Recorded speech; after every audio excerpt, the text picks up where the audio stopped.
अस्सलामुअलैकुम dear students, welcome to our style teaching. आज आपको सिखाएंगे कि इंग्लिश फर बोलने के लिए कौन सा राज है जो आप सीखेंगे और आपकी ज़ुबान के अंदर फ्लुएंसी आ जाएगी। अब असल में वो इंग्लिश के अंदर रिडक्शंस इस्तेमाल होती हैं। रिडक्शंस क्या है?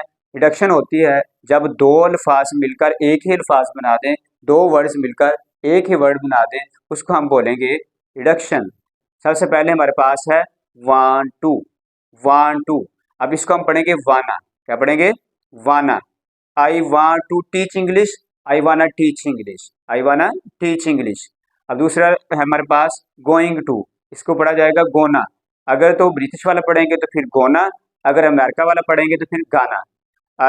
जैसे मैं बोलता हूँ is she going to Lahore, तो अब इसे एक तो ये है कि इज शी को हम दोनों को रिड्यूस करके पढ़ सकते हैं इशी। क्या पढ़ सकते हैं?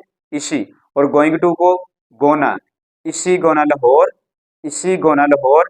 अगर अमेरिका वाला पढ़ना है तो फिर पढ़ा जाएगा इसी गाना लाहौर, इसी गाना लाहौर। इसी तरह से हमारे पास एक और रिडक्शन है काइंड ऑफ, इसको पढ़ेंगे खाइंडा। क्या पढ़ेंगे? खाइंडा। अब सेंटेंस अगर हम बोलते हैं what kind of dreams do you see, आप किस किस्म के ख्वाब देखते हैं, तो इसको हम कैसे पढ़ेंगे? What kind of dream do you see, what kind of dream do you see. इसी तरह से हमारे पास एक और रिडक्शन भी है नीड टू। नीटू को हम पढ़ेंगे नीडा। नीडा। अगर तो आपने वो ब्रिटिश वाला जो है वो डी को डी पढ़ लेते हैं नीडा, लेकिन अमेरिका वाला का अगर हम गौर करके सुने तो वो इस तरह से पढ़ता है जैसे नीरा, यानी कि डी की आवाज को आर में कन्वर्ट करके नीरा। नीरा, तुम्हें किसी डॉक्टर को दिखाने की जरूरत है, तो आप कह सकते हैं वहां पे you need to see a doctor.